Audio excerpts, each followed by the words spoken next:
100등 밖에 있던 게 갑자기 프로모션 걸리는 순간 1등으로 올라오는 건 조작이 아니냐 이렇게 보는 거죠. 네. 처음에 공정위가 쿠팡이 알고리즘을 조작했다라고 발표를 했을 때 당연히 쿠팡의 반응은 우리가 의도적으로 그 상품을 올린 게 아니냐라고 반박할 줄 알았어요. 근데 갑자기 쿠팡은 그렇게 반박하지 않고 남들도 그래요. 그래서 이건 좀 이상하다라고 생각이 드는 거죠. 쿠팡의 입장을 이야기하자면 안 속였다라는 겁니다. 이용자들이 PB 상품을 선호하니까 PB 상품에 가중치를 뒀다라고 이야기하고 있고, 직원들이 댓글 다는 것도 PB 상품 중에서 임직원이 단 평점은 얼마 안 된다. 저 되게 영리하다고 생각을 했어요. 작은 플랫폼이든 큰 플랫폼이든 공정하고 정말 논란 없이 알고리즘 운영하는 데 한 곳도 없다고 거의 봐야 돼요. 그렇기 때문에 저는 어느 정도 쿠팡의 말이 좀 타당하고, 지금 많이 알려져 있지 않은 사실 중에 하나가 네. 쿠팡이 지금 미국에서 집단 소송 중이에요. 안녕하세요. 티타임 종재 기자입니다. 안녕하세요. 월 11,900원 아웃스탠딩 최용식입니다. 네, 안녕하세요. 바이라인 네트워크 심재석입니다. 네, 오늘은 제목을 감정 싸움으로 번진 공정위 대 쿠팡 누구 말이 맞나 이렇게 한번 정해봤고요. 저희가 누가 맞다고 심판을 내릴 수는 없겠습니다만 지금 양쪽이 첨예하게 굉장히 자신들의 논리를 펼치고 있기 때문에 그게 어떤 이야기인지 오늘 좀 한번 꼼꼼히 좀 따져보는 시간을 갖도록 하겠습니다. 이게 내용이 어려워서 둘이 싸우는 것 같긴 한데 뭔가 벌금을 엄청나게 때려 맞은 것 같긴 한데 뭐 때문에 싸우는 거지? 라는 좀 생각들을 아직 가지신 분이 많을 것 같아요. 하루가 다르게 계속 기사가 나오고 있기 때문에 첫 기사 찾기도 벌써 또 쉽지 않아졌거든요. 그렇죠. 그래서 지금 이게 왜 쿠팡이 공정위한테 어떤 제재를 받은 거고 또 왜 받은 건지 이런 거 한번 좀 먼저 짚고 넘어가면 좋을 것 같습니다. 사실 복잡한 문제는 아니에요. 쿠팡에서 가면 검색을 할 수 있잖아요. 상품을 검색할 때 자기 상품, 뭐 자기가 사입한 상품이라든가 아니면 PB 상품을 먼저 보여줬다. 그냥 자기가 사입하지 않은 다른 제품들은 검색 순위 후순위에 보여줬다라는 게 이제 공정위의 판단이고요.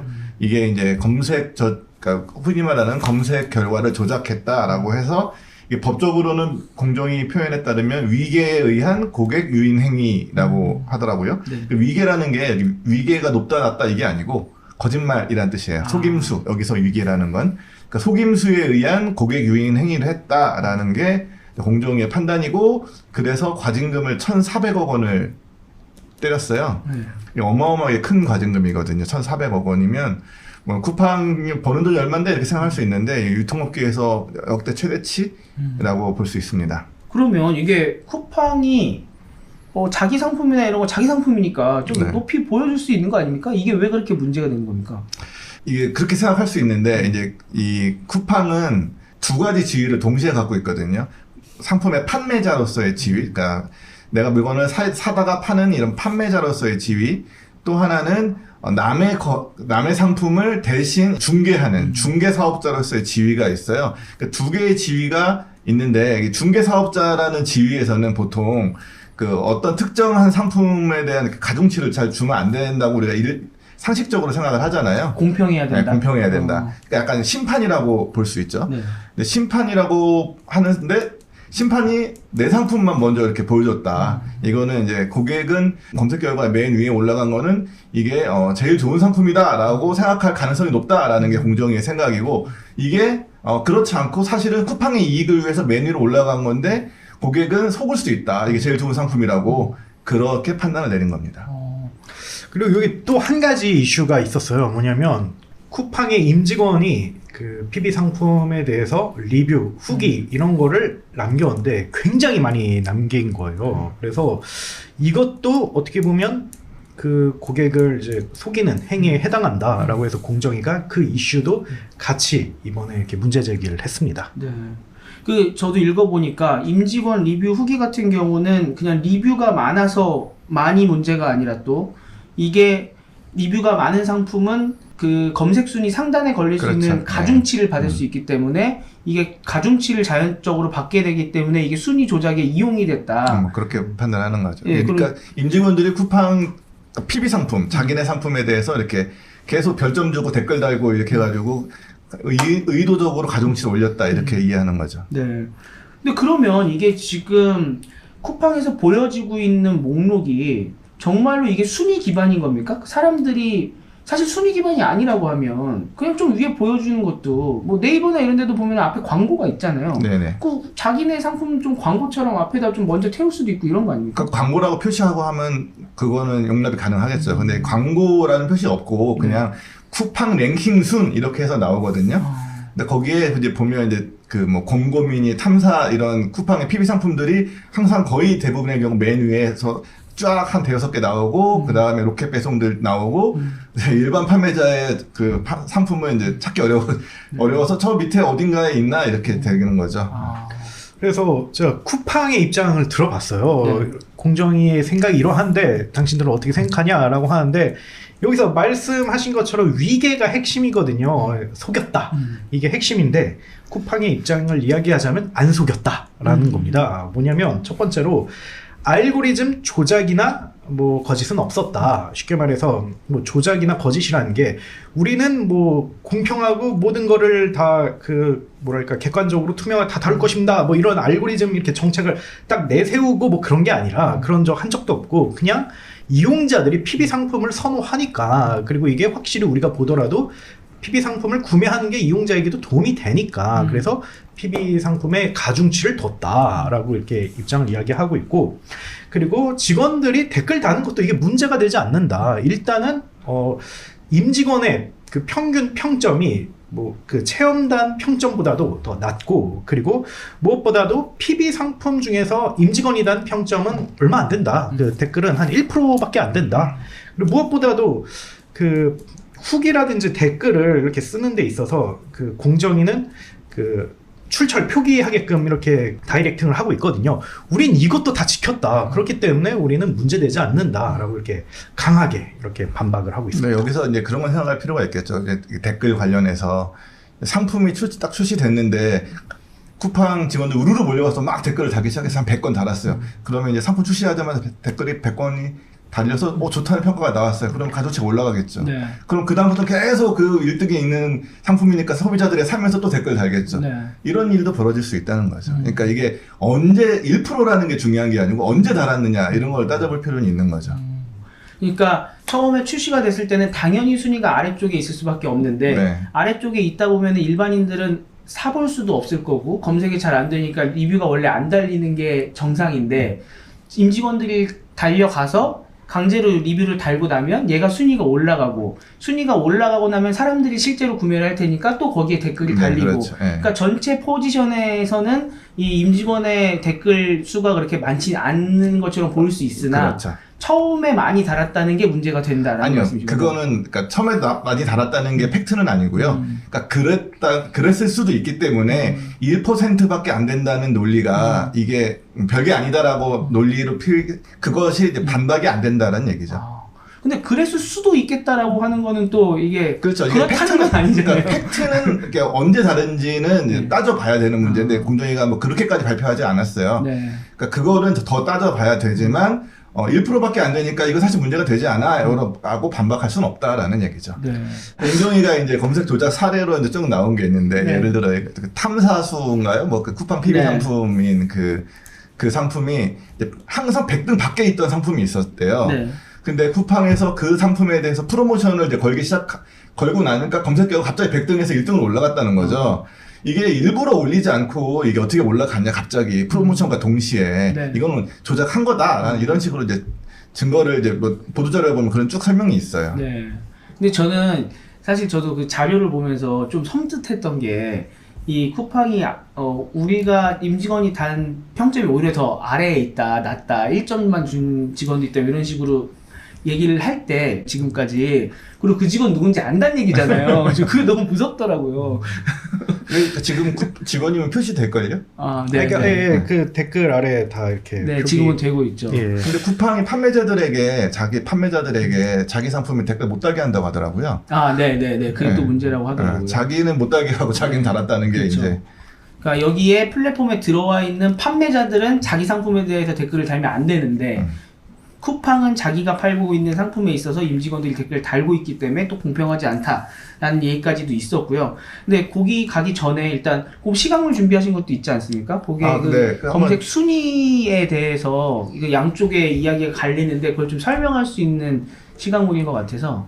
쿠팡 랭킹 순하고 물음표 나오면 그 눌러보면 나오는 화면인데 네. 그러니까 판매 실적, 고객 선호도, 상품 경쟁력, 검색 정확도 이런 기준으로 랭킹이 매겨진다라고 하는데 여기에 이제 이렇게 저게 이제 공표로 해놓은 거잖아요. 여기에 네. 가로 열고 우리 PB 우선 이런 게 있다는 거죠. 공정의 말에 따르면. 네. 근데 또 그 쿠팡의 입장을 대변한다고 하면 상품 경쟁력이라는 면에서 쿠팡은 또 얘기하는 거 아닙니까? 자기네들 PB가 잘 팔리니까. 네, 그렇죠. 네. 네. 그러니까 그게 이제 경쟁력 뭐 점수 같은 게 그냥 그대로 이제 순위가 매겨졌으면 네. 그거는 알고리즘이다라고 볼 수 있는데 아까 그 예시처럼 100등 밖에 있던 게 갑자기 프로모션 걸리는 순간 1등으로 올라오는 건 조작이 아니냐 이렇게 보는 거죠. 네. 그래서 여기 아래 보면 뭐 200개 쿠팡 랭킹 순에는 뭐 고객의 편의 만족도 뭐 추가적인 요소가 들어갈 수 있다라고 해서 이제 빠져나갈 구멍을 만드는 거고 실제로 뭐 옥션이라든지 지마켓이라든지 이런 데 보면 그 이렇게 나누고 있긴 한데 또 이제 자체 랭킹도 있거든요. 거기에는 네. 아무래도 광고주라든지 뭐 이런 매출 혹은 실적에 의한 것 고려해서 이렇게 이제 랭킹을 매기기도 해서 좀 이게 굉장히 좀 불명확하다라고 네. 볼 수가 있죠. 앞으로 계속 얘기를 하겠지만 그 여기까지 했을 때 지금 심 대표님이랑 최 대표님은 어느 쪽 얘기가 맞는 것 같습니까? 저의 경우에는 맞다 안 맞다는 사실 제가 뭐 그 알고리즘이 조작이 있었는지 없었는지 명확하게 알지 못하고 공정의 발표만 본 상태이기 때문에 그거는 뭐 제가 판단할 수는 없지만 저는 처음에 공정위가 쿠팡이 알고리즘을 조작했다라고 발표를 했을 때 당연히 쿠팡의 반응은 아니야 조작하지 않았고 우리가 이러저러한 그 알고리즘에 의해서 이게 순위를 매겨졌는데 우리는 의도한 건 아니지만 결과적으로 우리 고객들이 우리 PB 상품을 좋아해서 그게 순위 1, 2위로 올라갔을 뿐이야. 우리가 의도적으로 그 상품을 올린 게 아니야 라고 반박할 줄 알았어요. 근데 갑자기 쿠팡은 그렇게 반박하지 않고 쿠팡의 반박은 처음은 뭐냐면 남들도 그래요 예요. 네. 그러니까 그 얘기는 조작을 했다는 얘기인가? 라고 들리더라고요. 네. 그래서 이건 좀 이상하다라고 생각이 드는 거죠. 네. 그러니까 저는 크게 뭐 두 가지로 나눌 수가 있는데요. 첫 번째는 일단 현실적으로나 판례적으로 보면 공정위가 유리해요. 왜냐하면 그게 자사 서비스 우대 행위인데 이게 전형적인 그 매출을 높이기 위해 그 유럽에서도 그렇고 우리나라에서도 그렇고 비슷한 걸로 뭐 100% 일치하진 않습니다만 대체로 비슷한 걸로 과징금을 맞은 사례가 있었어요. 그리고 소송까지 붙었는데 결국 기업이 패소를 했거든요. 그래서 이런 걸 봤을 때는 쿠팡이 좀 불리하다라고 볼 수가 있는데 근데 아까 그 심 대표님이 이야기한 것처럼 남들도 다 그래요 뭐 이거 있잖아요. 근데 저는 그게 어떻게 물귀신 작전인데 저 되게 영리하다고 생각을 했어요. 이게 실제로 그렇거든요. 그게 뭐 정말 작은 플랫폼이든 큰 플랫폼이든 정말 공정하고 정말 논란 없이 알고리즘 운영하는데 한 곳도 없다고 거의 봐야 돼요. 다 최대한 매출 높이기 위해 그리고 자사 서비스 만약에 그 중개업자 역할을 하면 자사 서비스에 좀 더 가중치를 주기 위해 여러 가지 그런 일을 하거든요. 그래서 만약에 이게 이러한 제재라든지 규제가 심해지면 그러면 모든 업체들이 UI, UX를 만들고 페이지 구성을 하고 노출도를 짤 때 굉장히 이게 어려움을 겪을 수밖에 없거든요. 그래서 이걸 그럼 전체 다 그 경쟁사랑 100% 똑같이 이렇게 규격까지 다 맞춰서 이렇게 보여줘야 되나? 근데 이거는 현실적으로 좀 말이 안 되고 그래서 이거를 봤을 때는 저는 막 쉽게 공정위가 정말 압도적으로 이길 수 있냐 그렇진 않을 거라고 생각을 합니다. 저는 조금 다르게 생각하는데 이게 이제 논리학에서 가장 쉬운 오류 중에 하나인 피장파장의 오류거든요. 나만 그런 게 아니다라고 하는 게 그럼 만약 도둑을 잡았어. 도둑질 했잖아. 잡았어. 근데 야 나보다 더 큰 도둑이 얼마나 많은데 나부터 잡고 그래. 나는 죄 없어. 이렇게 말할 수 없잖아요. 네. 그런 비슷한 논리라는 거죠.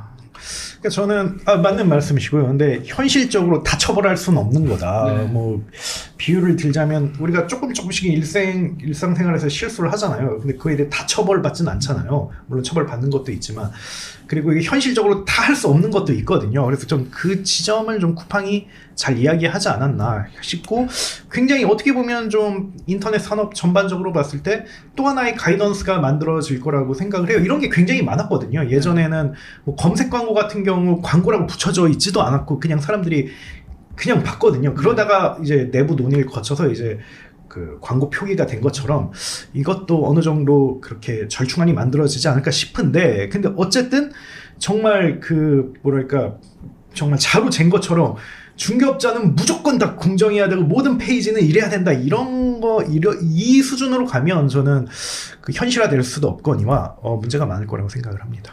그러면 이제 그 다음으로 알아볼 게 쿠팡이 공정위 제재가 들어왔을 때 우리는 알고리즘 조작을 안 했어요라고 말하거나 아니면은 과징금이 너무 과해요라고 반박을 할 줄 알았는데 모두 다 그냥 당연히 그렇게 할 줄 생각을 하고 있었는데 자료를 냈는데 저도 깜짝 놀랐거든요. 그래서 자료를 제가 이렇게 오래 라이브 하면서 이렇게 뭘 많이 갖고 있는 게 처음인데 그냥 제가 마음대로 얘기할 수 없으니까 읽어드릴게요. 일단 그 보도자료 주요 Q&A에 대한 반론, 반박 포인트 첫 번째 써져 있던 이 문장이 이중적 지위 여부는 이 사건의 쟁점과 전혀 무관함. 그러니까 이중적이라는 건 아까 말씀하신 판매자 입장이면서 또 중개자 입장이어야 되는 그 이중적 사건이 이게 여부가 사건의 쟁점과 전혀 무관하다고 바로 얘기하고 거기에 이제 이어지는 문장에 쿠팡에 대한 근거 없는 차별적인 제재를 자인한 것임이라고 이제 어떻게 보면 좀 공정위를 공격하는 식으로 가고요. 그런 것만 제가 이제 몇 개 한번 읽어볼게요. 공정위는 쟁점이 다른 사건을 마치 동일 사건인 것처럼 연관짓고 있음. 이라는 또 문장도 들어가고 제가 이걸 읽는 이유는 보통은 정부기관에서 뭔가 제재가 들어오고 이러면 수비적으로 나가거든요. 많은 회사들이. 근데 이 되게 좀 보기 힘든 문장들이 있어서 한번 이제 얼마나 좀 세게 썼는지를 여러분들한테 읽어드리는 겁니다. 공정위는 온라인 쇼핑몰 시장의 거래 관행을 제대로 조사도 하지 않은 채 쿠팡의 행위를 위법하다고 단정하고 있음. 이라고 또 썼고요. 예를 들어 A 업체는 고객 니즈에 부합하는 새벽 배송 상품 중심으로 노출하고 B 업체는 고객 로열티가 높은 PB 브랜드 중심으로 검색 순위 상단의 제품을 노출한다는 것. 결국 쿠팡과 비슷한 방식의 상품 진열 방식을 도입한 곳이 많은데도 공정위의 이번 규제는 형평성에 어긋나고 법리에도 반함이라고 또 했습니다. 그다음에 또 뒤에 보면 이제 퇴행적 규제라는 얘기도 있고 요런 이제 표현들이 굉장히 많아요. 일단 여기서 여쭤보고 싶은 건 쿠팡이 지금 이제 억울함을 소명하는 정도가 아니라서 이렇게 어떻게 보면 좀 공격식으로 나갔는데 왜 이렇게 세게 나오는 겁니까, 쿠팡이? 제 개인적인 생각으로는 크게 5가지 이유가 있을 것 같아요. 일단은 첫 번째는 과징금이 너무 커요. 너무 세요. 그게 2, 3년 전에 네이버가 비슷한 이슈에 직면한 적이 있었습니다. 그래서 그 자사 쇼핑 서비스를 이제 우대에서 노출한다. 그런 지적을 받고 과징금을 맞았는데 한 260억 정도 돼요. 근데 그것보다 3-4배 크니까 과하다라는 주장이 나올 수가 있고 그리고 쿠팡이 따르면 지난해 국내 500대 기업 과징금을 다 합쳤는데 그게 1,400억 원의 절반도 안 된대요. 그래서 이거는 합리적인 기준으로 너무 세다라고 볼 수가 있고 두 번째는 이게 뭐 지금은 그러려니 해도 추후 사업을 하는데 굉장히 난관이 많지 않을까 이걸 한번 받아들이게 되면 왜냐면 이게 핵심은 플랫폼 노출권이거든요. 그걸 그 노출권을 누가 갖냐라는 건데 당연히 기업이 갖는 건데 만약에 이걸 받아들이게 되고 앞으로 뭐 신규 서비스를 만든다든지 아니면 페이지 알고리즘을 변경한다든지 이런 거 있을 때마다 감시를 받거나 제재를 받게 되면 너무 사업적인 불확실성이 크다는 거죠. 그래서 실제로 뭐 많은 그 플랫폼 회사들이 알고리즘 갖고 공정성 논란을 겪고 있는데 제가 알기로는 그 알고리즘 자체를 공개한 회사는 없는 걸로 알고 있어요. 그래서 그 추후 불확실성에 대한 리스크 해칭이 아닌가 싶고요. 그리고 세 번째는 쿠팡이 나름 협상 카드가 있어요. 정부와 하는 데 있어서 그냥 뭐 일방적으로 맞는 상황이 아닙니다. 왜냐하면 수만 명의 그 인력을 고용을 했고 최근 몇 년 동안 대기업 중에서 가장 많은 인원을 고용한 회사가 바로 쿠팡이거든요. 그리고 무엇보다도 지방의 각 그 지방 영역에다가 그 물류센터를 만들어가지고 그 정부의 가장 큰 과제 중 하나인 지방 투자에 앞장서고 있어요. 그래서 충분히 정부와 딜을 칠 수가 있다라고 볼 수가 있고 네 번째는 쿠팡이 굉장히 지금 지난 몇 년 동안 적자도 많이 내고 뭐 이런저런 그 이슈를 겪으면서 굉장히 뭐랄까 그 노이즈를 다루는 능력이 좀 굉장히 성숙해진 그리고 단단해진 그런 게 있고요. 또 다른 한편으로는 약간 간이 배박가스로 좀 나오는 그런 면도 좀 있습니다. 그러니까 하도 맞다 보니까 뭐 별거 아닌 것처럼 느껴진 그런 걸 수도 있죠. 그래서 특히 업계에 따르면 대관실 역량이 굉장하다고 합니다. 거기서 뭐 수십 명이 이렇게 그 투입이 돼서 일을 하고 있는데 그걸 보고 모 대기업의 홍보이사는 저한테 그런 얘기를 하더라고요. 아, 쿠팡이 진짜 대단한 이유는 대관 역량이 대단해서 이슈가 나오는 걸 상당 부분 이렇게 그 키핑을 한다 그렇게 이야기를 하더라고요. 그래서 그에 대한 자신감이라든지 뭐 이런 것도 있지 않을까 싶고, 그리고 마지막으로 쿠팡이 그렇게 재무적으로 여유 있는 상태는 아니에요. 1, 2년 전에 손익분기점을 맞추긴 했는데 이번에 그 1분기에 그 적자를 좀 냈거든요. 그래서 페파치라는 회사를 인수하면서 이들의 손실이 잡히면서 다시금 적자를 냈기 때문에 그렇게 막 1,몇백억 원을 쿨하게 줄 수 있는 그런 상황이 아닙니다. 여담으로 하나만 더 소신 발언을 하자면 아마 그 김범석 창업자가 빡치지 않았나 그게 어느 정도 그 정책에 디렉팅 되지 반영되지 않았나 그렇게 생각을 합니다. 이게 지금 많이 알려져 있지 않은 사실 중에 하나가 네. 쿠팡이 지금 미국에서 집단 소송 중이에요. 쿠팡이 그 증권 그 상장할 때 증권 신고서를 내잖아요. 네. 거기에 거짓말을 했다라고 해서 그 투자자들 주주들이 쿠팡한테 미국에서 집단 소송을 걸었어요. 근데 그 거짓말을 했다라는 뭘 거짓말했냐라는 예. 게 보면 계약 업체들과 불공정 거래를 하고 있다는 사실을 증권 신고서에서 명시하지 않았다. 그러니까 이거 최근에 그 쿠팡이 그 공정위가 싸우고 있는 이슈죠. 네. 그 다음에 여기서 나오는 게 또 하나가 자사의 자체 상품, PB 상품, PB 상품이 타사 제품보다 상단에 노출되게 알고리즘을 조작했다. 그거를 알리지 않았다. 이런 게 있어요. 그러니까 만약에 여기서 공정위한테 무릎을 꿇으면 네. 여기서 그냥 1,400억 원 내고 끝나는 게 아니고 미국 집단 소송에서 질 수가 있거든요. 근데 미국 집단 소송 진짜 무섭잖아요. 그쵸. 그러면 그냥 기업이 붕괴될 수도 있어요. 그러니까 절대 지면 안 되는 싸움인 거죠. 여기는 그냥 요 정도 저희가 맞고서 그냥 물러나겠습니다 할 수가 없는 상황인 거군요. 그냥 지금. 여기는 한 걸음도 양보할 수 없는 상황인 거죠. 그러네요. 이게 아까 뭐 벌금 말씀해 주셨는데 1,400억 원 같은 경우가 지금 산정된 게 공정위가 찝은 그 기간 동안 공정위가 생각하는 불법적으로 벌어들인 돈이라고 지금 산정한 게 1,400억 정도인 거고, 이게 산정이 2023년 8월인가 그때까지 기준이라서 그 이후까지 지금 적용을 하면 더 늘어날 수도 있다고 해요. 그래서 지금 1,400억이 아니라 뭐 더 훨씬 늘어날 수도 있는 상황이라, 그게 첫째로 최용식 대표님이 말씀하신 것처럼 너무 큰 돈이고, 둘째로 이거 인정했다가 심재석 대표님이 말씀하신 것처럼 미국에서 더 크게 맞을 수도 있으니까 그렇죠. 이게 지금 쉽게 넘어갈 수는 없는 일이네요.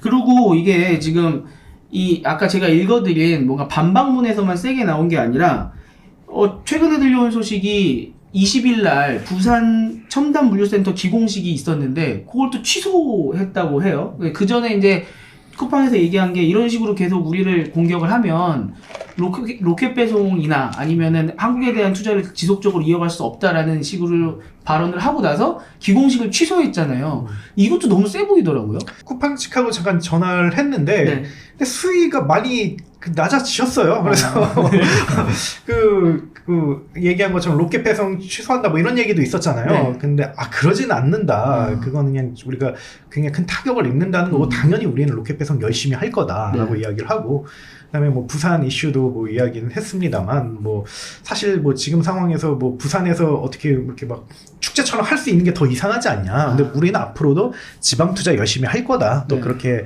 좀 이야기를 했고요. 그리고 또 공정위와 우리가 무턱대고 막 싸우는 거 아니다. 당연히 그 공정위와 이제 합리적으로 토론과 의견을 나눌 거고, 그리고 근데 다만 거기서 아직까지 시행 명령을 내리진 않았대요. 네. 그래서 그냥 그 입장을 밝힌 것 뿐이라서 우리도 여기에 대해 좀 이야기를 나누고, 만약에 이게 시행명령까지 떨어지면 그때 행정소송을 통해서 우리는 우리의 입장을 최대한 소명할 거다. 근데 다만 좀 그 미래를 위해서 발전적으로 그 공정위가 합리적인 그리고 뭐 이상적인 그런 가이던스를 주면 우리는 거기에 성실하게 따르겠다. 뭐 그렇게 얘기를 해서 어쨌든 제가 통화한 거에 따르면 뭐 그렇게 아주 막 강성적인 분위기는 아니었습니다.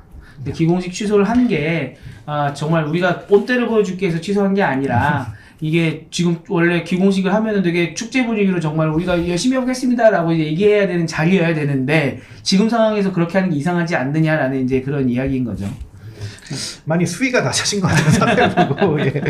네네 그렇군요. 근데 제가 아까 읽었던 반박문에서 이제 처음에 나오는 게 이중적 지위 여부는 이 사건의 쟁점과 전혀 무관함이라고 이제 시작을 하는데 요게 무관한 겁니까? 저는 전혀 무관하지 않다고 생각하죠.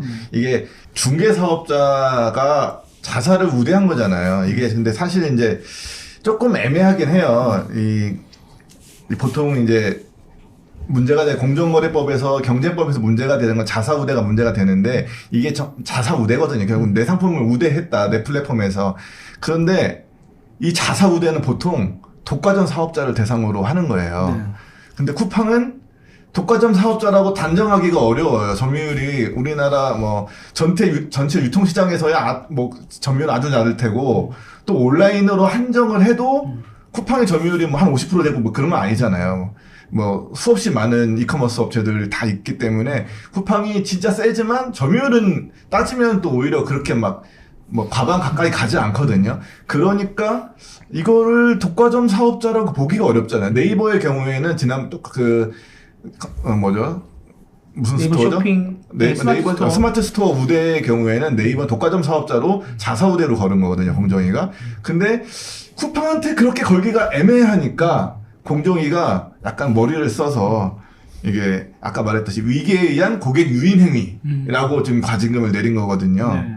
이거는 이 상황에서는 그 논리가 통할 수도 있어요. 그러니까 쿠팡이 우리는 이 이슈는 그 이중적 지위랑 상관없어라고 주장할 때 자사우대로 가면 상관이 매우 있는데 고객 유인 행위 이거는 그거랑 뭐 상관이야라고 논리가 되긴 되는 거죠. 네.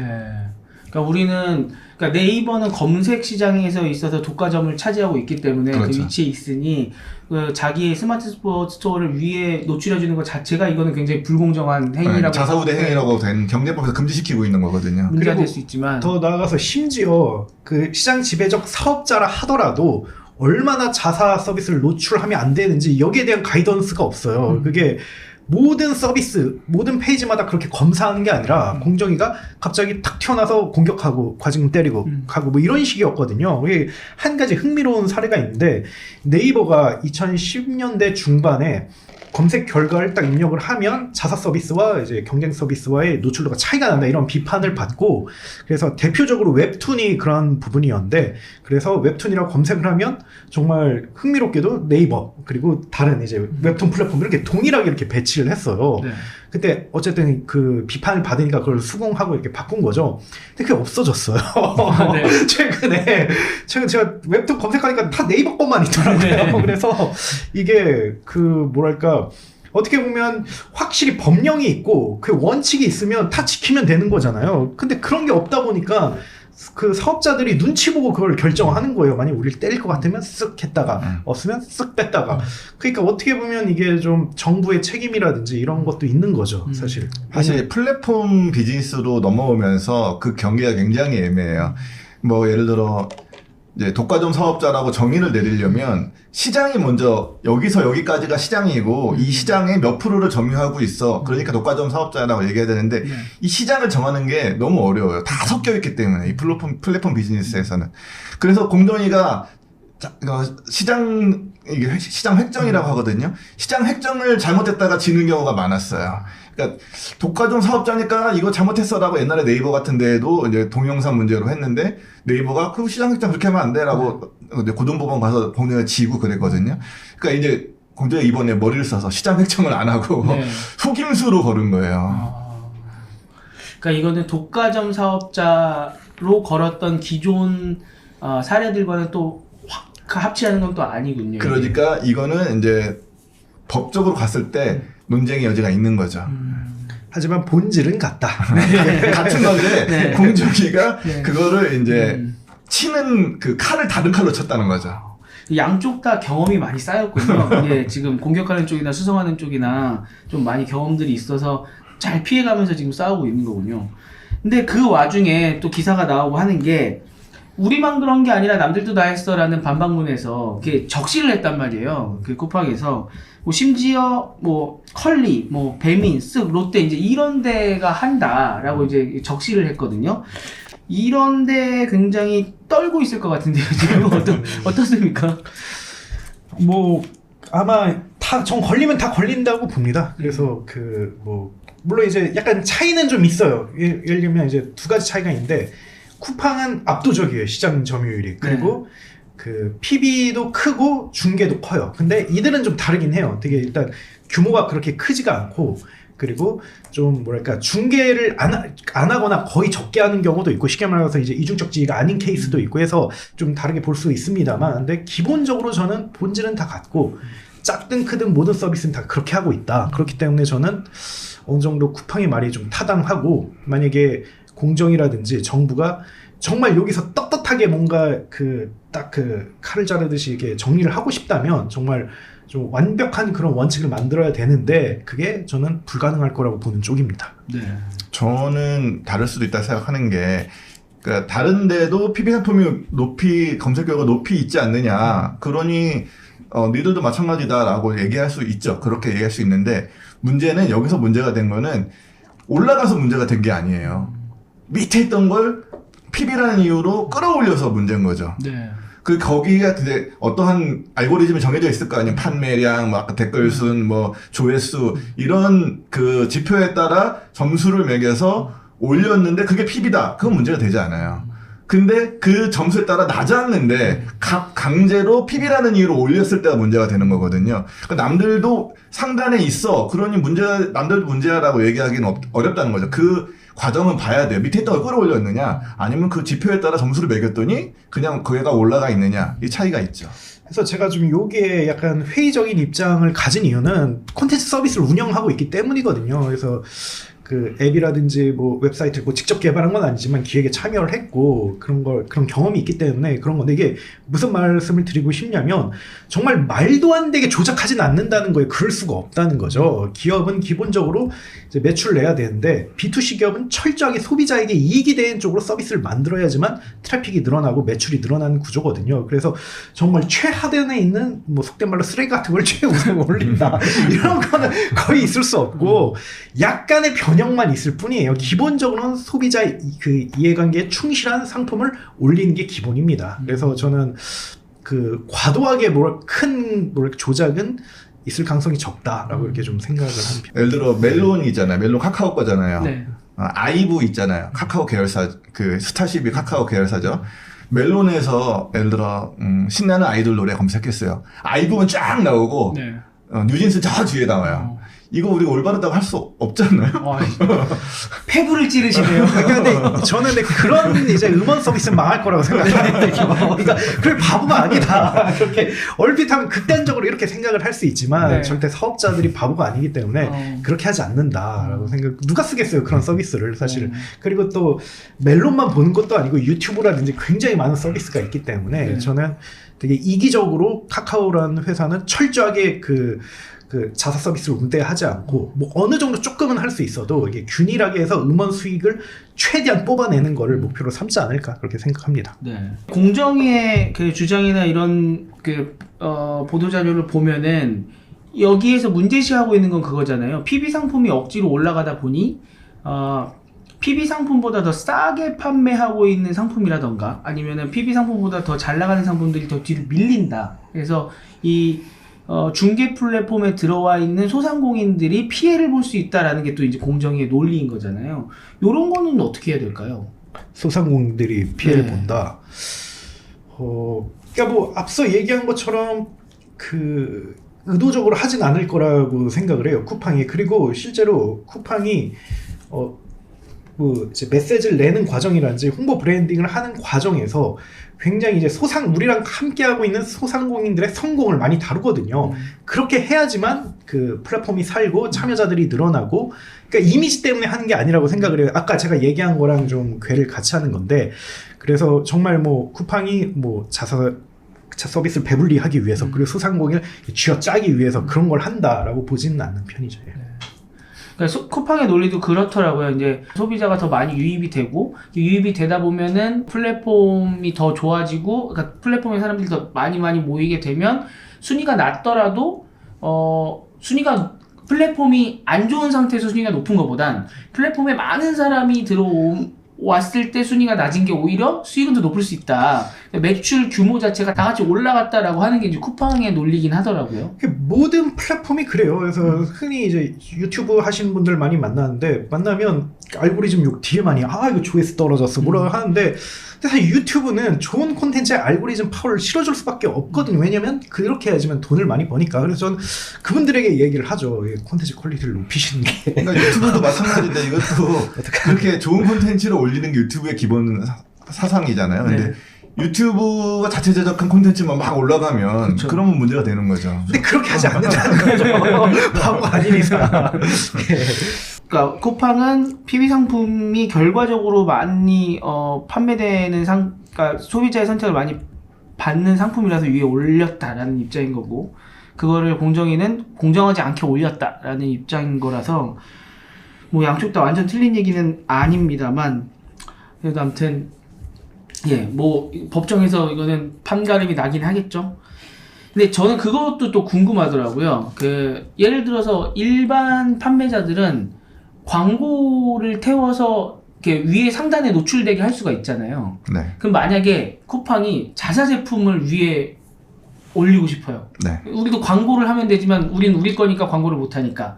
그러면 그럴 때는 광고라는 거를 표시하고 상단에 올리는 건 문제가 없는 겁니까? 그거는 이제 따져봐야 되겠죠. 그것도 예를 들어 이제 그런 논란이 있거든요. 통신사가 네. 각각 OTT 갖고 있잖아요. 그럼 통신사가 자기 망에서 OTT를 우선으로 해줘. 그럼 안 되잖아요. 그러면 불법이거든요. 근데 이제 쿠팡도 마찬가지로 우리 그 자회사의 그 PB 상품 자회사의 상품을 광고로 해줘. 사실 그 돈이 내 돈이잖아요. 그렇죠. 그러니까 광고를 한 거지만 사실은 내 돈이기 때문에 그 내 상품 통신사가 그 OTT 내 거 먼저 보여준 거하고 똑같은 느낌이 있죠. 네. 그거를 광고했으니까 이거는 공정해라고 설명할 수 있을까? 나는. 네.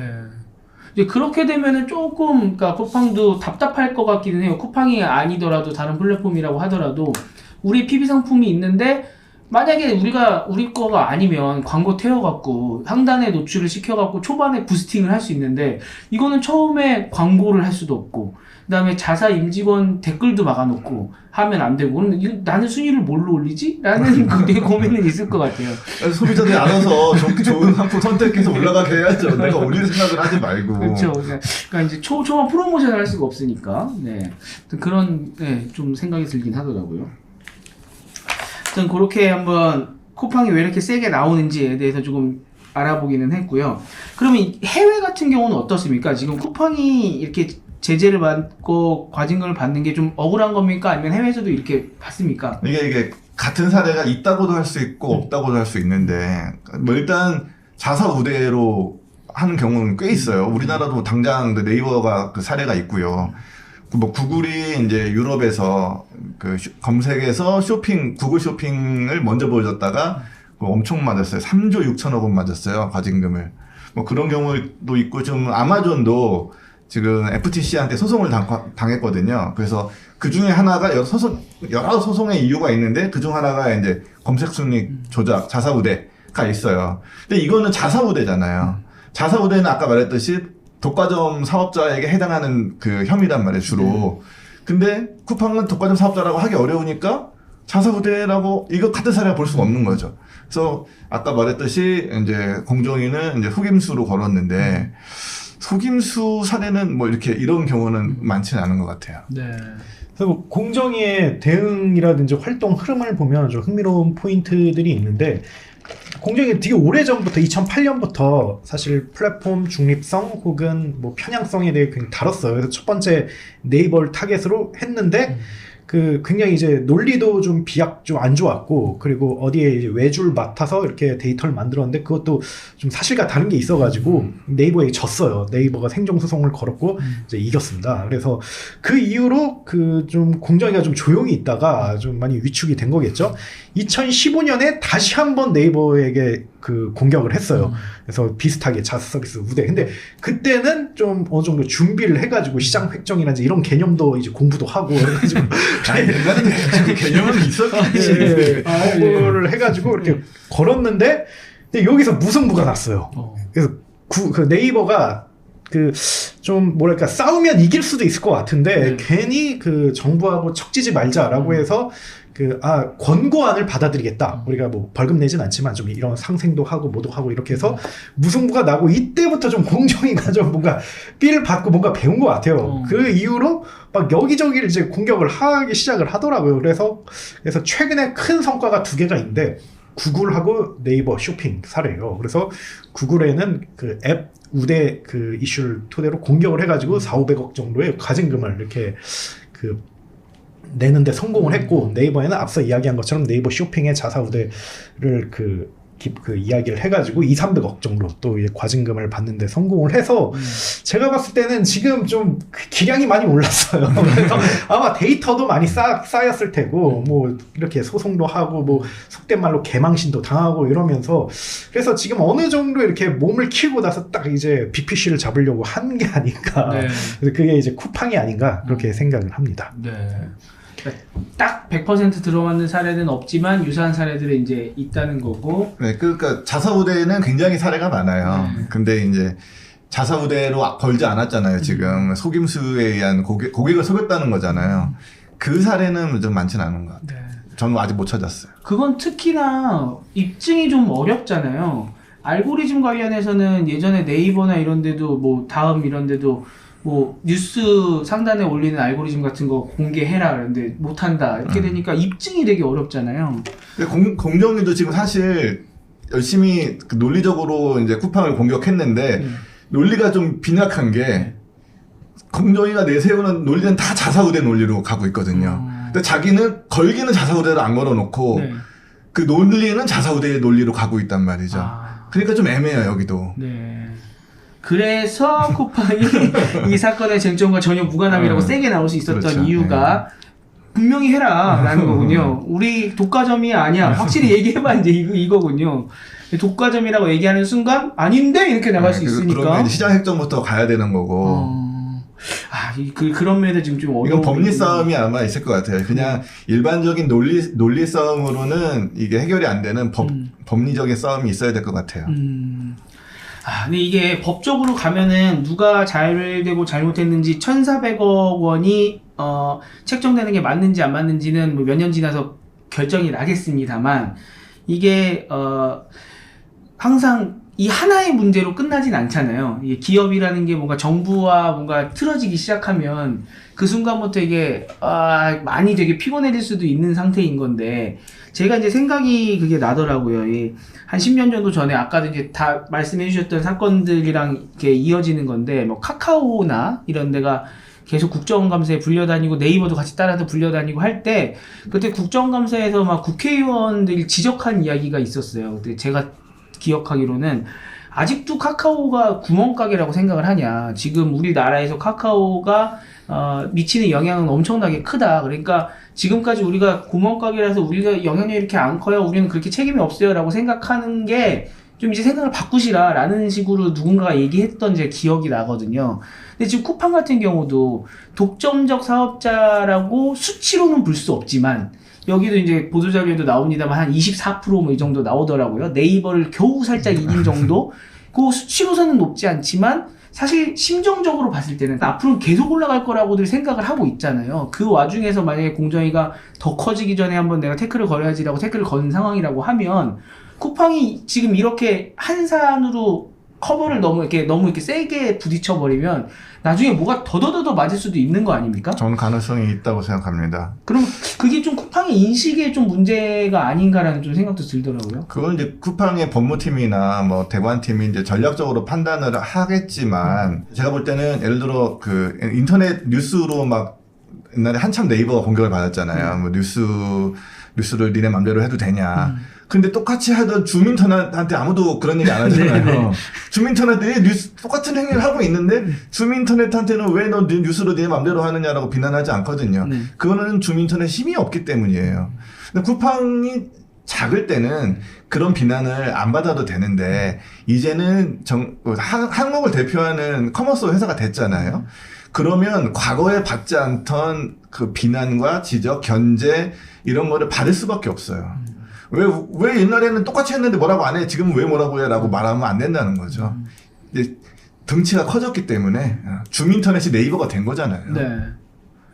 근데 그 또 쿠팡이 저희가 뭐 얼핏 생각하는 것처럼 막 막무가내로 하거나 아니면 되게 영세하거나 그러진 않아요. 되게 대관팀이라든지 홍보팀도 굉장히 유능한 사람들이 많이 있고, 그리고 좀 카카오하고 다르게 카카오는 사실 약간 좀 그런 게 있었어요. 약간 구멍가게 마인드가 있었고 그러다 굉장히 많이 맞았는데 그 쿠팡의 경우 좀 네이버 사례라든지 여러 가지 사례를 연구해가지고 굉장히 팀을 그 탄탄하게 만들었고, 그리고 또 메시지를 내는 것도 굉장히 옛날에는 우리가 1등이었다 이런 얘기를 했는데 어느 순간부터는 그런 얘기를 싹 안 해요. 그리고 항상 이제 성과는 소상공인의 성공, 소상공인과 동반 그 성장 뭐 이런 얘기를 많이 해가지고 우리가 생각하는 것보다는 굉장히 프로페셔널하다라고 볼 수가 있고, 그리고 좀 다른 점은 다른 대기업하고 다른 대기업은 언론이 이제 특달같이 달려들어서 공격을 하면 좀 어느 정도 수그리는 게 있는데, 약간 쿠팡은 우리가 아니다라고 생각하는 건 당당하게 좀 아니다 이렇게 얘기하는 그런 성향이 좀 있어요. 그래서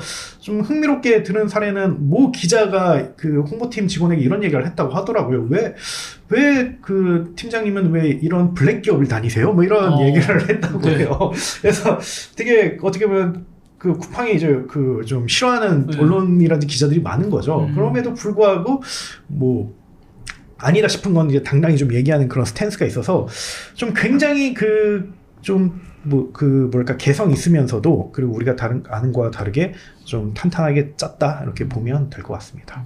오늘 제목에 있었던 그 로켓 배송 이야기를 또 안 하고 갈 수 없으니까요.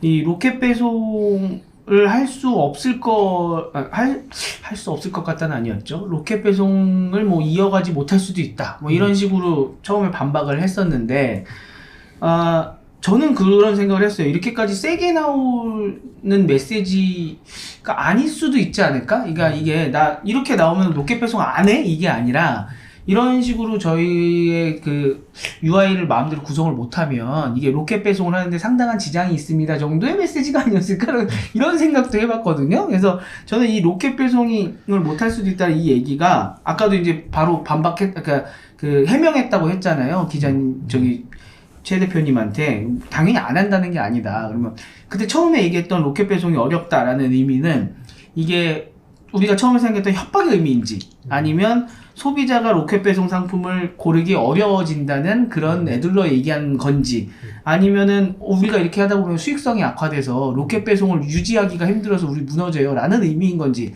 좀 뭘로 해석할 수 있는 겁니까? 예. 그래서 뭐 짧게 말씀드리자면 전 실언이 아니었다. 그거 외에는 설명할 방법이 없더라고요. 그 홍보팀에서도 이거는 그런 의미가 아니었다라고 이야기를 했고, 뭐 그 당시에는 뭐 여러 가지 이제 프레셔도 너무 많았을 것 같고, 그래서 할 수 있는 방법이 결국 대중을 우리 편으로 만들어서 여론을 반전시켜야 되겠다라고 한 것 같은데, 어쨌든 뭐 일반 대중들로 그걸 곱게 보지는 않을 테니까, 그래서 저는 결론 실언이었다. 잘못이었다. 네. 이렇게 생각을 합니다.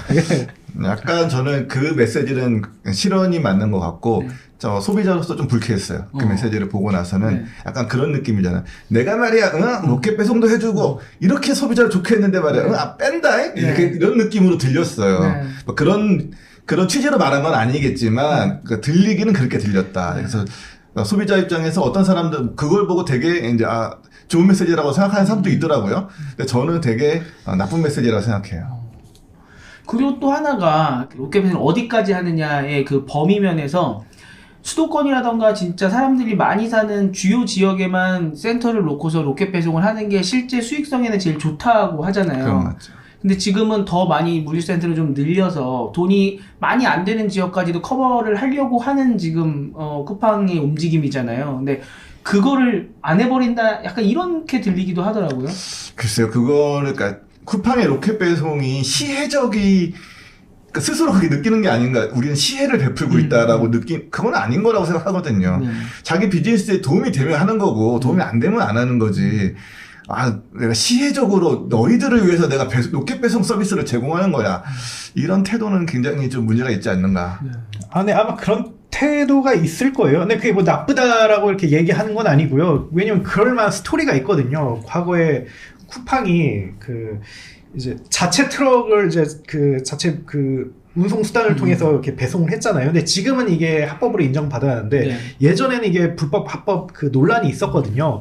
그때 쿠팡이 제시를 했던 게 우리가 얼마 그 1, 2년 안에 뭐 2만 명까지 채용을 하고 전국 단위에다 투자를 해가지고 우리가 국가 경제 이바지 하겠습니다. 그래서 좀 이런 걸 허용해 주십시오라는 이렇게 메시지를 보낸 적이 있고 실제로 그 박근혜 정부 때 한 건데 어느 정도 그게 유효해서 그 합법화된 걸로 알고 있거든요. 그래서 좀 쿠팡 입장에서는 그리고 우리가 정말 뭐 정말 악성 기업처럼 돈 벌려 뭐 이런 게 아니라 정말 우리는 나름 정부나 이제 한국 사회를 위해서 많이 이렇게 기여했다라고 이렇게 생각을 할 수 있을 것 같고 저는 어느 정도는 이해되는 부분도 있습니다. 네. 하지만 소비자로서는 좀 기분 나빴다. 전반 저의 개인의 느낌이죠. 이게 약간 네. 나는 정당한 서비스를 이용하고 있는데 네. 쿠팡한테 시혜를 받고 있다 이렇게 느껴지니까. 네. 예. 실언이 맞았습니다. 아니 저는 그것도 소비자 입장에서도 반반일 것 같기도 한 게 많은 분들이 이렇게 그 얘기를 듣고서 하시는 말씀이 그럼 그만하던가가 아니라 보통은 에이 쟤 못 빼 이거잖아요. 그쵸, 예. 그 얘기는 빼면 조금 서운하다는 얘기는 맞거든요. 아니 소비자로서. 로켓배송이 훌륭한 서비스인 건 분명하죠. 그 서비스가 나쁘다는 얘기는 아니고요. 꼭 필요한 서비스는 맞아요.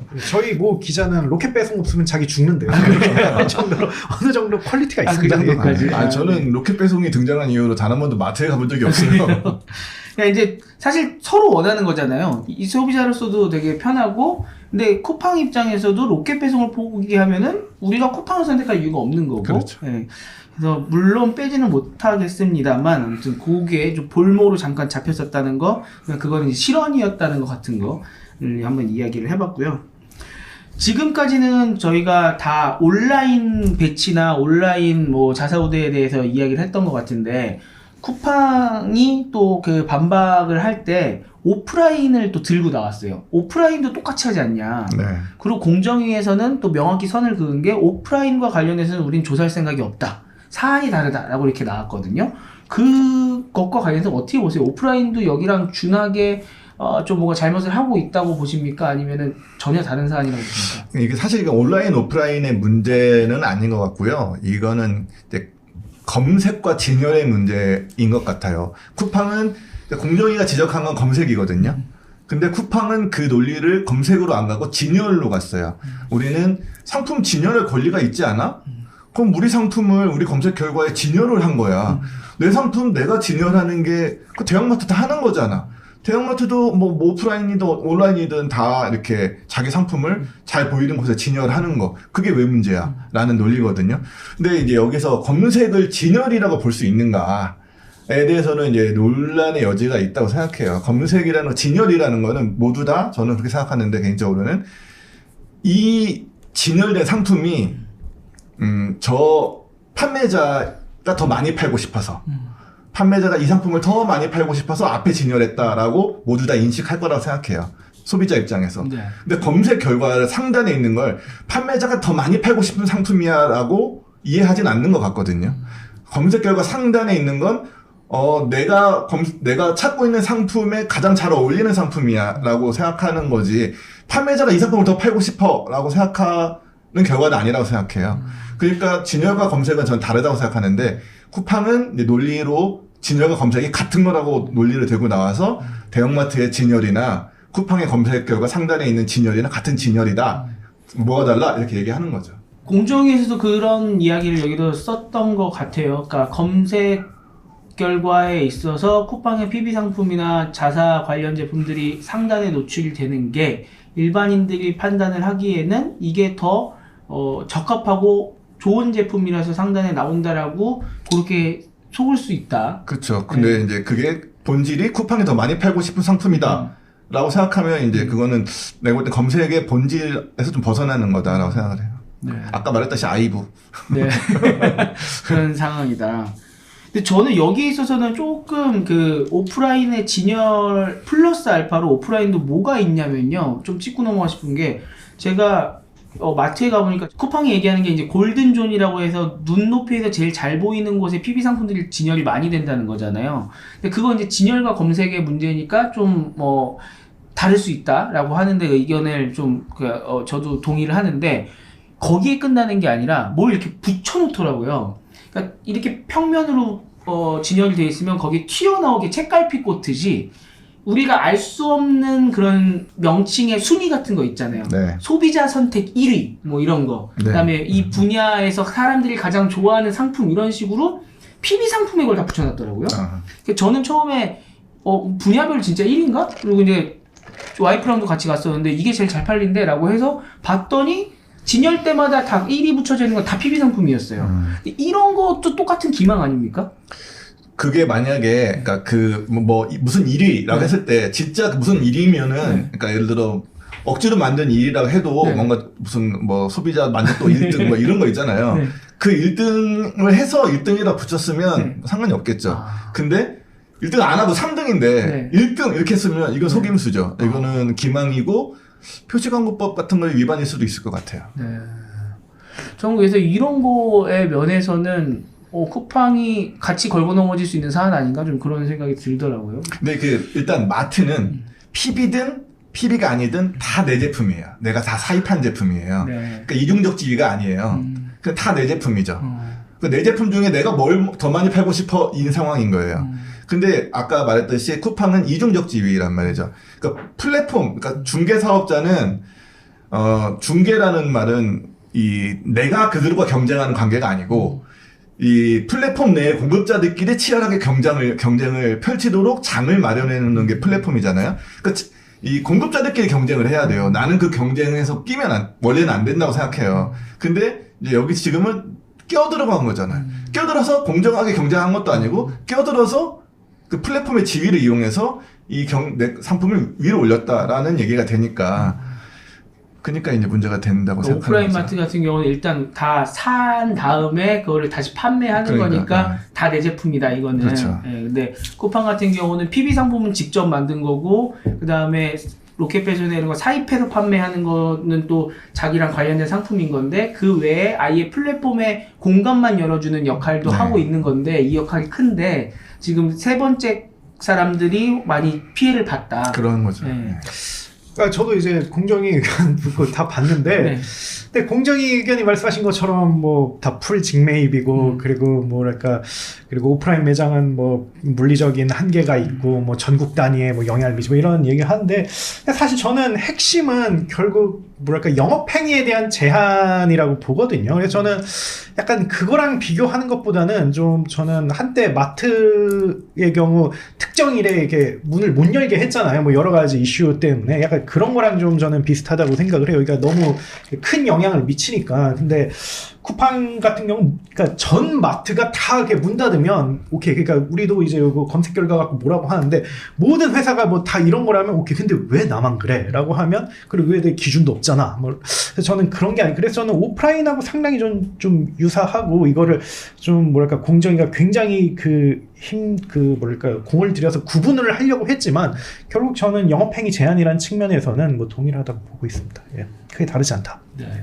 지금 양쪽이 굉장히 치열하게 싸우고 있는데 공정위에서 아무튼 자료를 내고 그 다음에 쿠팡이 반박을 하고 반박을 한 번 한 게 아니라 한 대여섯 번에 걸쳐서 다다다닥 반박을 하고 거기에 있어서 공정위가 또 재반박을 하고 뭐 이렇게 그래서 양쪽 다 결국은 공정위는 쿠팡을 검찰에 고발한다고 쿠팡은 공정위를 고발한다고 뭐 지금 시끄럽습니다. 그럼 이게 앞으로 어떤 스텝을 밟아 나가게 되는 겁니까? 기본적으로 쿠팡이 이제 항소를 한다는 거죠. 그런 계획이라고 발표를 했죠. 네. 그러면은 이게 이제 공정위의 그 발표는 판단은 1심에 해당해요. 그러니까 이제 1심 결과가 나온 거예요. 네. 그러니까 쿠팡이 항소를 하면 이제 2심 고등법원 가서 싸우겠죠. 근데 이제 아까 말했듯이 이게 그냥 경쟁법으로 싸우는 게 아니라서 이거는 이제 새로운 하면 재밌을 것 같아요. 이게 어떻게 판단을 할지 법원이 이게 거짓말이고 속임수고 이런 거를 어떻게 판단할지. 이거 보면서 이제 아까 최 대표님이 말씀하신 것처럼 어느 정도의 가이드라인이 이번에 세워질 수도 있는 거고 또 쿠팡에 대한 다양한 정보들이 또 나오겠군요. 대법원까지 가려면 시간은 오래 걸릴 거예요. 네. 네이버 같은 경우는 2-3년 만에 이제 2심이 나왔는데 아마 이것도 한 2년 정도 걸리지 않을까 네. 생각을 합니다. 근데 대법원까지 가려면 정부는 바뀌어 있겠죠? 아까 1분기 당기 손실을 봤다는 얘기 해주셨잖아요. 팟패치 인수 때문에. 그것과 관련해서 팟패치 인수 자체가 이 쿠팡의 신사업에 있어서 지금 도움이 되는 건지 안 되는 건지 요새 좀 어떻게 판단합니까? 일단은 지금은 뭐 명확하게 결론을 내리기 어려운 상황이긴 합니다만 지금 뭐 이게 좀 부담이 되고 있죠. 팟패치가 그에 대해서 좀 설명드리자면 3대 명품이라고 하잖아요. 뭐 에르메스라든지 뭐 루이비통, 샤넬 뭐 이런 그 다양한 그 명품을 그 중개해주고 뭐 거래해주는 그런 플랫폼인데, 근데 여기가 한때는 되게 잘 나갔다가 그래서 뭐 시가총액이 한때는 30조 원까지 이르렀다고 하더라고요. 그리고 나서 굉장히 그 오프라인 기업들을 투자하고 인수하고 했는데 이제 재무 관리에 실패하고 거래액이 예상만큼 나오지 않으면서 이제 확 고꾸라졌는데, 확 고꾸라진 게 그냥 힘든 정도가 아니라 그냥 거의 부도가 날 정도로 고꾸라졌어요. 그래서 그때 그 팟패치는 제발 5천억, 6천억만 있으면 우리가 부도 변한다. 뭐 이런 걸 이제 뭐 기사하고 있는데, 그때 작년 말에 냉큼 쿠팡이 그 5, 6천억 주고 산 거예요. 그러니까 쉽게 말해서 팟패치가 어떻게 보면 굉장히 어려운 상황에 있는 기업이었다라고 보면 됩니다. 그래서 결국 어쨌든 그 쿠팡이 산 이유는 어느 정도 명확하죠. 첫 번째는 명품 플랫폼 시장이 굉장히 유망하고, 그리고 이걸 로켓 배송하고 연동하면 뭐랄까 어느 정도 시너지를 낼 수 있을 것 같고, 또 쿠팡이 해외 진출도 열심히 하니까 여기에 도움이 되지 않을까 이렇게 산 건데, 그래서 이번에 1분기 실적이 나왔잖아요. 1분기 실적이 나왔는데 이것만으로는 판단하기 좀 애매하긴 해요. 일단은 팟패치가 전성기 때 매출이 한 3조 원 정도 됐다고 합니다. 근데 이번 1분기 때 낸 매출이 3,800억 정도예요. 이걸 연간으로 역산을 하면 1조 6천억 원이니까 전성기 대비 반으로 확 줄은 거죠. 그리고 손실도 상당히 좀 낸 것 같아요. 그래서 뭐 1,000억 이상 낸 것 같은데, 뭐 그에 대해서는 얼마나 정확하게 낸지는 밝혀지지 않았습니다만, 쿠팡이 1분기 적자 전환을 했는데 정말 힘겹게 흑자를 냈는데 이번에 적자 전환을 했단 말이죠. 근데 그 주범이 바로 팟패치였다라고 이렇게 공개적으로 이야기를 했으니까 이게 그 쿠팡에게 부담이 되는 것은 맞죠. 그래서 제가 봤을 때 뭐 매출 줄은 거 보면 아마 구조조정했을 것 같고, 이 측면에서 좀 개선은 이루어지지 않았을까, 손익 상태가, 이렇게 생각을 할 수 있고, 김범석 대표는 그 여러 가지 시그널링을 봤을 때 그 올해 말까지는 뭐 충분히 손익을 맞출 수 있지 않을까, 그렇게 이야기를 한 상태입니다.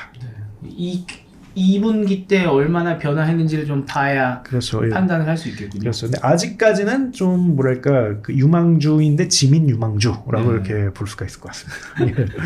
유망주인데 짐이다. 그 대만 사업 같은 경우는 어떻습니까? 그래서 쿠팡이 굉장히 혁신적으로 그 우리나라에 있는 그 로켓 배송 모델을 그냥 고스란히 대만의 컨트롤 C, 컨트롤 V 하는 작업을 하고 있어요. 이게 왜 혁신적이냐고 이렇게 이야기하는 이유는 우리나라에서 자리 잡기까지 얼마나 노이즈가 많고 힘들었습니까? 근데 이거를 다른 나라에도 이렇게 도입을 하겠다고 하니까 그 자체로는 굉장히 좀 기업가 정신이 느껴지는 그런 대목이죠. 그래서 우리나라 가장 비슷한 그 환경과 조건을 가진 나라가 뭐 대만인데, 거기에 이제 그대로 두겠다라고 이야기를 했고, 실제로 수천억 정도, 한 4, 5천억 정도 이렇게 투자를 집행을 했다고 합니다. 그리고 또 물류센터도 만들고 앞으로도 늘려 나간다고 하는데, 근데 아직까지 여기서 얼마나 매출이 나온지 밝혀지지 않았어요. 근데 다만 그 쿠팡이 지난해 그 대만 사업과 쿠팡이츠, 쿠팡페이 이걸 묶어서 신사업으로 정의를 하는데, 여기서 매출 1조 원이 나왔다고 이렇게 이야기를 했어요. 그러니까 아마 여기 일부겠죠. 근데 그 제 생각에는 뭐 쿠팡이츠나 쿠팡페이를 압도할 정도로 그 큰 비중을 차지하지는 않는 것 같고, 그냥 좀 어느 정도 가능성을 보고 있는 상태라고 볼 수가 있고요. 그래서 결론적으로 팟패치와 대만 사업이 어느 정도는 뭐 미래를 위한 투자이긴 하지만 쿠팡의 재무 상태에 부담을 주는 요소다, 아직까지도 뭐 이렇게 볼 수가 있습니다. 네. 쿠팡 이츠는 어떻습니까? 그 작년에 배민이랑 계속 프로모션 전쟁을 펼쳤는데 배민이 돈을 엄청 잘 벌었잖아요. 네. 쿠팡 이츠 같은 경우는 어떻게 지금 봐야 됩니까? 쿠팡 이츠가 지금 상당히 올라오고 있어요. 최근에 요기요를 이기고 이제 시장 2위 사업자가 됐어요. 쿠팡 이츠가. 최근엔 특히나 이 쿠팡 멤버십이 있잖아요. 그 멤버십을 쿠팡 이츠에 적용을 해서 멤버십 가입자는 배달료 이제 묶음 배달이죠. 그냥 단지 배달 말고 묶음 배달할 때 영원 무료 그 정책을 이제 했거든요. 그 뒤로 이제 배민도 이제 약간 굉장히 긴장한 기색이 보여요. 이제 묶음 배달하면 무조건 영원, 그러니까 거의 모든 가정이 이제 쿠팡의 그 와우 멤버십에서 가입되어 있잖아요. 집집마다 대부분의 가정들이. 그러니까 시킬 때 배달료 굳이 안 내도 되는 상황이 된 거죠. 가입되어 있으니까. 그러니까 배민도 이제 배달료가 저쪽에 월등히 싸지면 경쟁이 안 되잖아요. 그래서 배민도 지금 무료 이벤트를 계속 하고 있는데 배민도 멤버십을 만들려고 하고 있어요. 배민도 이제 배민 클럽인가요? 그걸 만들어서 멤버십 가입자는 이제 그 알뜰 배달 무료, 그다음에 뭐 이제 와우 그 한집 배달은 좀 싸게 뭐 이런 이제 정책을 하겠다고 하는데 이 멤버십의 가치가 둘이 쿠팡과 배민의 가치가 너무 비교가 되기 때문에 쿠팡은 일단 로켓 배송 공짜로 하죠. 로켓 배송 공짜로 하죠. 쿠팡 플레이, 쿠팡 이츠 뭐 이렇게 쿠팡 로켓. 그러니까 쿠팡에 그 멤버십에 가입하면 혜택을 볼 수 있는 게 굉장히 많잖아요. 근데 배민은 하면 배달비 공짜? 그러면 어차피 배달비 공짜 저기서 하는데 굳이 이렇게 될 수 있기 때문에 배민이 굉장히 고심이 깊어 보여요.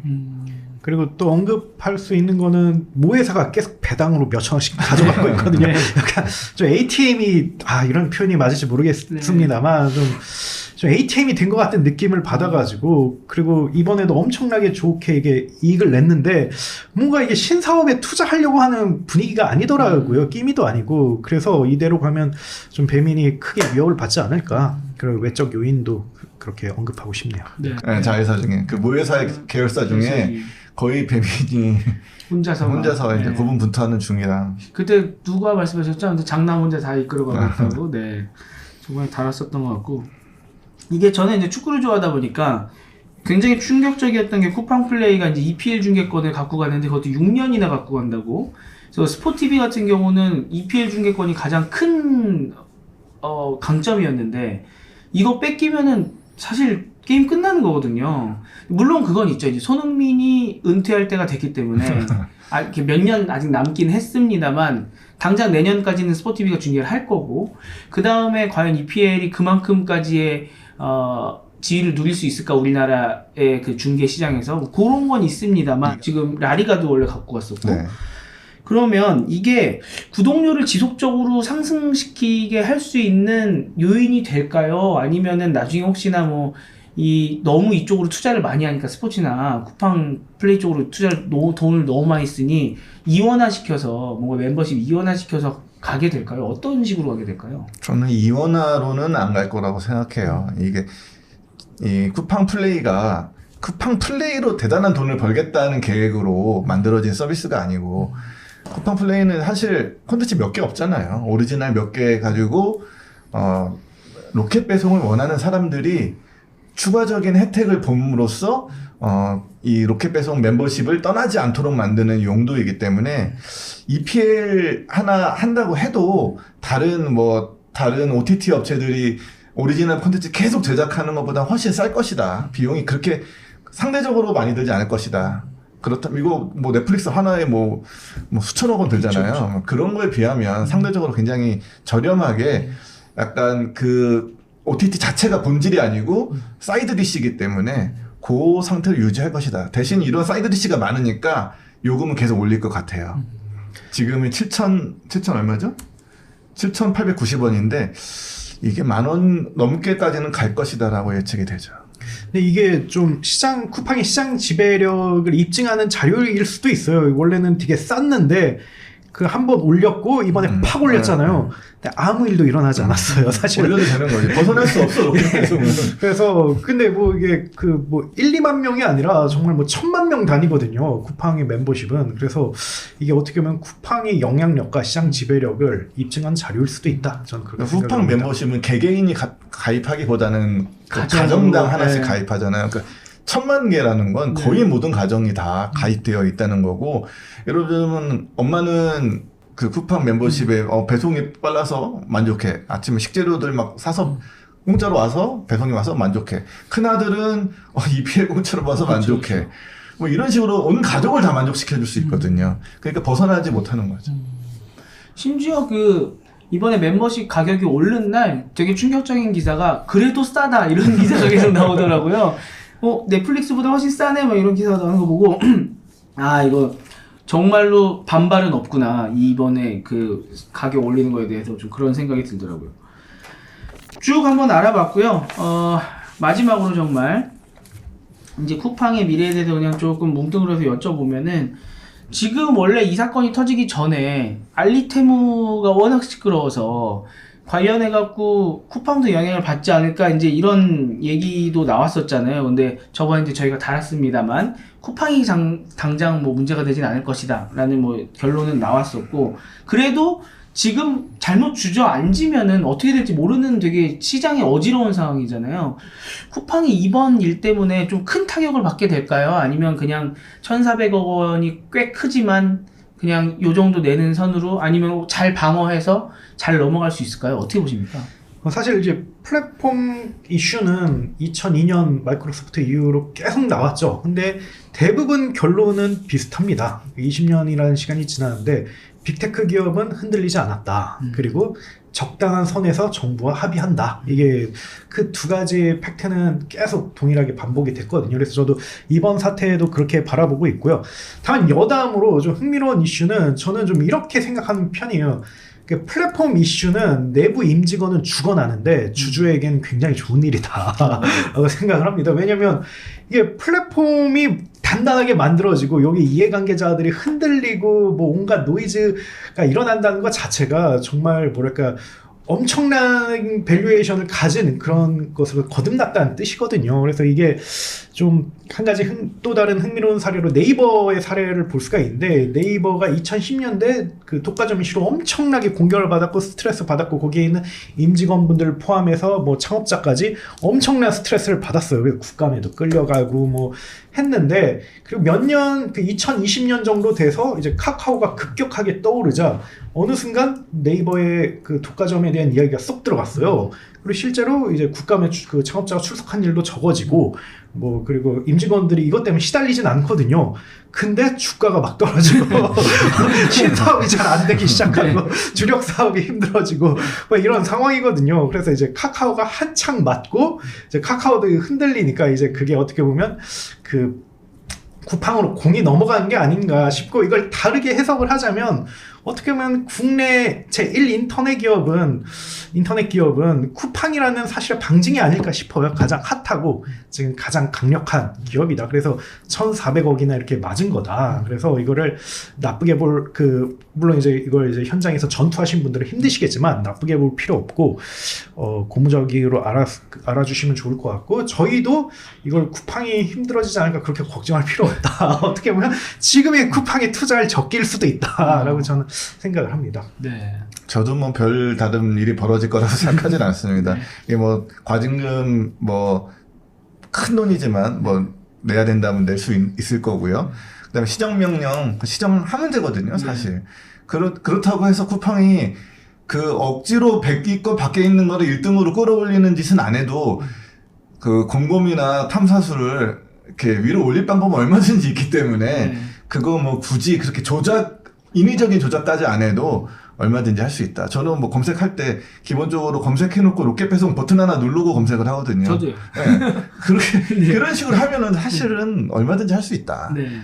사실 공정위가 쿠팡을 견제하긴 하지만 우리 최 대표가 말한 대로 전 세계 공정위들이 빅테크 플랫폼을 견제했지만 성공한 경우가 없어요. 시장 점유율을 바꾸진 못했어요. 시장 점유율을 바꾼 거는 공정이나 이런 규제가 아니고 경쟁자의 등장이에요. 그러니까 공정위가 할 일은 사실은 경쟁자들 등장할 수 있는 환경을 좀 마련해 줘야 되는지 않는가. 그런 걸 연구하는 게 더 낫지 않을까라고 생각합니다. 스타트업에 힘을 실어 주십시오. 그러면 바뀝니다. 네. 뭐 최 대표님 말씀 들어보면 아무튼 쿠팡이 잘 나가니 마느니 했어도 뭐 이게 확실히 인정을 받은 적이 없었는데 이번에 확실히 체급이 달라졌다는 거를 인정을 받은 거다.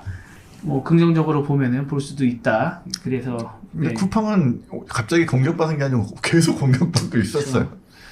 이번에 좀 크게 나왔을 뿐.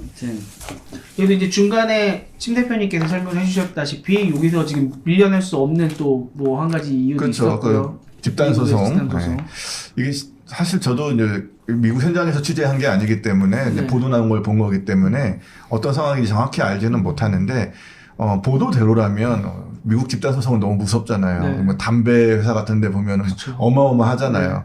혹시 그런 일이 벌어지면 어떡하나 이런 생각도 듭니다. 오늘 긴 시간 동안 저희가 거의 초반에 잡담도 없이 쭉 한번 달려와 봤는데요.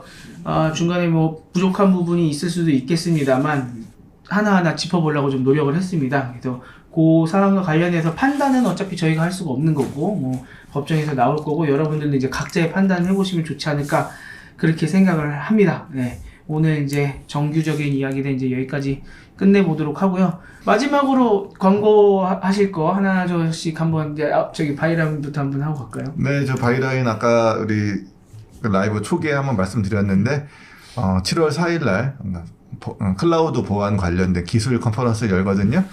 바이라인 홈페이지 보면 상단에 그 광고가 있습니다. 클릭하시고 들어가시면 네, 참여하실 수 있습니다. 많은 참여 부탁드릴게요. 네.